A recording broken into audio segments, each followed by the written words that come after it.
Journalists have once again shown themselves to be jealous dorks who cry about nothing. Color me shocked. The joke is that I'm not shocked at all.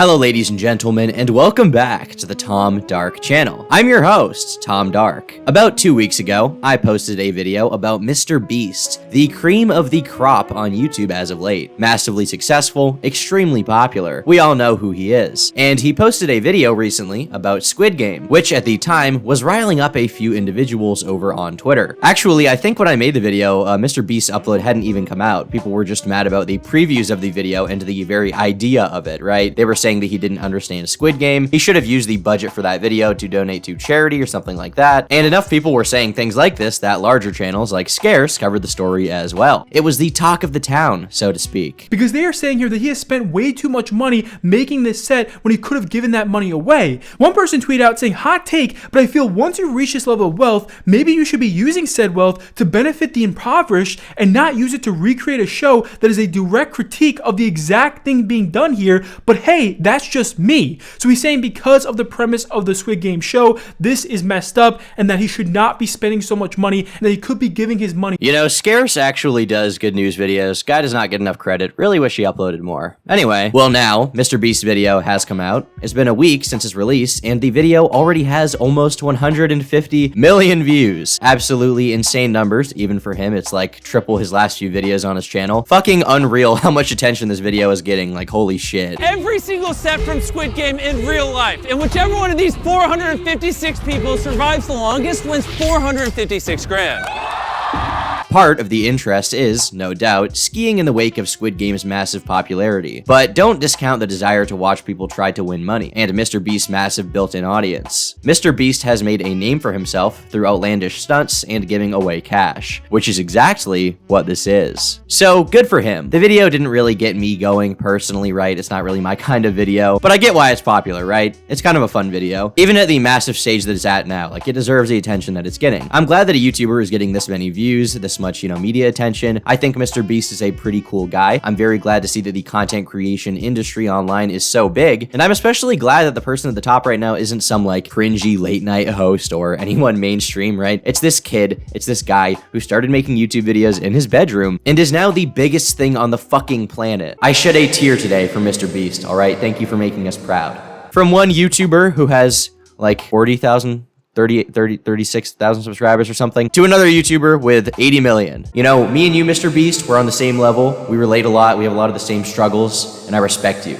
But not everyone likes him, all right? In fact, there seems to be some real contempt from some other parts of the world for this video, its creator, and honestly, YouTube and the whole content creation industry as a whole. And as someone who myself watches a lot of content creators, is friends with a lot of content creators, and wants to, sort of push this genre forward, right? This style of video, I think it's something that I have to talk about, that I should address. And hopefully we'll have some memes along the way too. This article from Vice was written by Gita Jackson and is titled, "MrBeast's Squid Game ripoff is exactly the kind of video YouTube rewards." I have a feeling this won't be the most positive article ever, but here we go. As a feat of production, it's not just admirable, but enviable in how perfectly MrBeast recreated the sets of the show. As a piece of media, it's perverse. This doesn't just badly misunderstand the anti-capitalist message of Squid Game. It's a literal recreation of the villain's ultimate desire to watch desperate people compete for money purely for his amusement. This has to be the most annoying analysis of anything I've ever read right off the bat. Can people not just have fun? Does everything need to play into some anti-capitalist message about how poor people need help and we're all fucked and we need to increase taxes for Jeff Bezos and it's all doomed? There's no doubt that Squid Game's message is clear, right? It's a bunch of people who are financially struggling, people who are in debt that are competing against each other for money to the death. But this is not Squid Game. This is a fun YouTube video about it. Without death, it removes the, super high stakes. It's a parody, basically. He recreated the entire thing and made a non-serious 30-minute long video going over some of the highlights of it and just having some fun. It asks the question, what if this wasn't all all scripted? What if we got normal people from real life, not a fucking TV show? And what if we got these normal people to go on this show and compete in various ways for money? And honestly, like, it's just a fun video. It's not meant to be super serious. It's not meant to have any huge social message. Oh, she got one! Oh! 15, okay. 2! All right, hey, you want to just go ahead and leave now?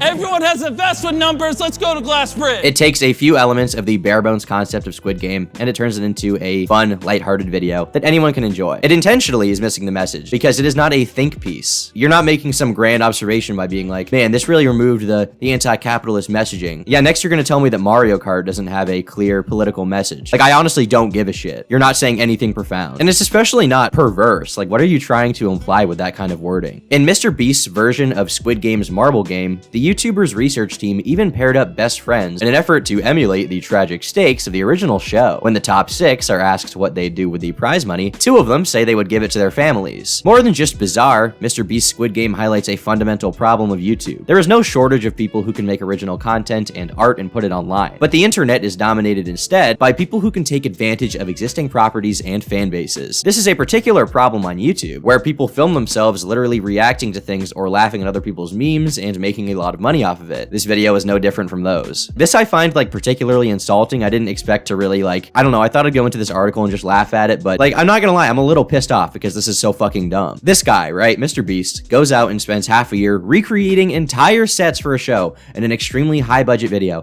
which is one of the most ambitious things ever done in terms of online content. Maybe the most ambitious. And you compare it to a fucking reaction channel, and then you link your own article talking about some kids who react to shit on YouTube. What's up, YouTube? Back with another video, back with another banger, back with another reaction.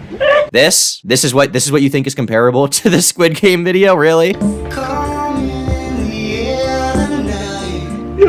Hold up. And just for a little more insight, all right, I want to look at how she wrote about these fucking kids sitting in their bedroom reacting to things, and then we can compare and we can contrast that with how she felt about MrBeast's video. They are so earnest. It's beautiful and extremely refreshing. Despite reaching over 100,000 subscribers on YouTube, both twins proudly posted their silver play buttons on Instagram when they received them. The Williams twins don't seem to have fallen prey to the irony plague that is so pervasive to the online experience. These are 2 people who have stayed true to the promise of YouTube at its inception. They make lo-fi videos with minimal to no editing, offering just a small snapshot into their lives. It's intimate, it feels genuine, and nothing about their opinions or choices of songs to react to make it feel like you're watching people who have relentlessly harnessed their brand. Young black people have become the tastemakers of the internet. Part of it is because young black people are simply the biggest drivers of online culture, even if their contributions are often uncredited and unrecognized. What the fuck are you talking about, Gita Jackson? What are you saying? This has to be the most insufferable shit I've ever read. Young black people are simply the biggest drivers of online culture. What does race have to do with any of this? What the fuck are you even saying? Isn't the point of the internet that like anyone can use it, anyone can get on, log on, have an opinion, contribute something? Do we really want to push this in a direction where it's like, I mean, you know, everyone contributes, but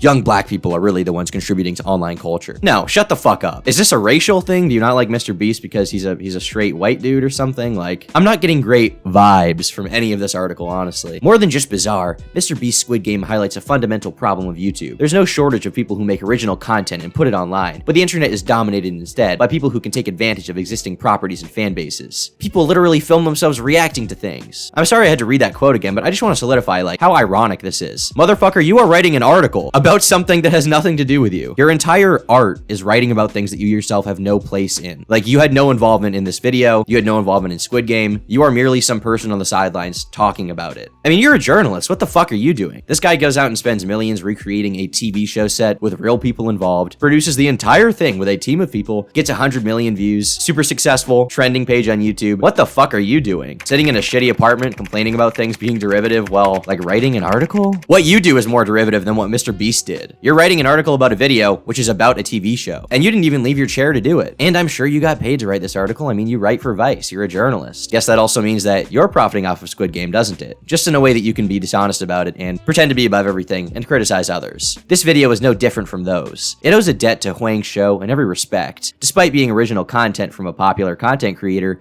it's nothing more than a sad retread of someone else's work. There's also an ad spot for mobile game Brawl Stars in the middle of the video, meaning that MrBeast will also profit from the fruit of Huang's creative labor. You're really mad that it has an ad read? Really? Like that's the thing you want me to take away from this? And that's how this article ends as well. This is the conclusion to the entire thing. The thing that she wants you to come away from, right, and think about last, the thing that she really wants you to be left with is the fact that he's making money, and for some reason there's like some negative connotation, some negative implication to that. I don't think there's anything sad about MrBeast's video. I think it's pretty cool. I think it's awesome that someone put in this much work and, you know, production value to a YouTube video. I think that the saddest thing out of this entire thing is this fucking article. I'm gonna be honest, my opinion of Vice was not particularly strong prior to this. I've liked some of the things that they've done. I've liked some of their, you know, videos on YouTube. And I know that this is editorial in nature, so it's not reflective of the entire organization or anything like that, but like this has kind of put a bit of a brown stain on Vice for me. Like this is shit. This is dog shit. Oh, sorry, I'm being messaged by one of my producers at the Tom Dark news station. Sorry, Jita has to step aside here to spend 34 minutes reacting to box art. Michael Kerwin says he learned every country's flag from playing this game. Oh, that's awesome. This art is incredible. It is a lovely illustration, and I feel like it actually gives you in the vibe of the game very well. Who put this on a worst game box art list? That actually feels like it's a mistake. These are in alphabetical order. Yeah. So it's a coincidence that this one is also about being an air traffic controller. You know, I actually find it really perverse how this video fails to acknowledge the messages of the games here. I mean, these game developers put so much work into what they did, didn't they? They spent hours and hours of time on it. Whoever made the box art, you know, the artists put a lot of time into that, making sure it's a compelling game. You know, when you create box art, it needs to be really important. It needs to be something that's interesting, tells you something about the game. It needs to draw people in. When it's on a shelf, when most of these games were published, you needed people to walk by and be like, damn, that game is the one I want to play based on this cover. Meanwhile, here is Jita Jackson. Here she is on a monetized YouTube video where she can profit from the fruits of their creative labor, simply scrolling through it and going, oh yeah, that's pretty good. You know, I like that one. I like the red. Yeah, I mean, that's pretty good. Fuck off. Your opinion means nothing. This is not the first time that journalists have really come after YouTubers. We know that a lot of the mainstream media is not favorable towards them. I think the time that a lot of the YouTube community in particular was sort of awakened to this hatred that a lot of the mainstream has for us was during the whole PewDiePie debacle back in like 2017, apocalypse type stuff. And even back then, there was just this contempt from outlets like BuzzFeed where you can tell that these people really don't like YouTube as a content creation venue for whatever reason. Whether it's because Vice and a lot of these other companies are failing, whether it's because they're having to put paywalls on their articles because no one will fucking read them and they can't get anyone to click on their website and see ads on it, whether it's because of the fact that all of these businesses are fucking failing, going down the drain, or something else, right? Or something completely unrelated. I can't say. I can speculate on that for sure. But yeah, the opinions of these people are worthless. They are spiteful, they are jealous, and they are annoying. They have nothing to contribute to the world. I look forward to the day that these dumbass outlets no longer exist. YouTubers do it better. YouTubers have been doing it better for 10 to 15 years, and we will continue to do it better. Without funding from a massive company, without funding from massive media conglomerates, all we need is that sweet YouTube AdSense. And some of us don't even need that. Some of us need Patreon. I know Jita Jackson thinks that sitting in front of your camera and reacting to songs and going, oh, that's pretty good, is beautiful and genuine. He said, hold on. Give us what? Let me rejuvenate, man. Let me put on the seatbelt real quick, man. Let me rejuvenate. Hold up.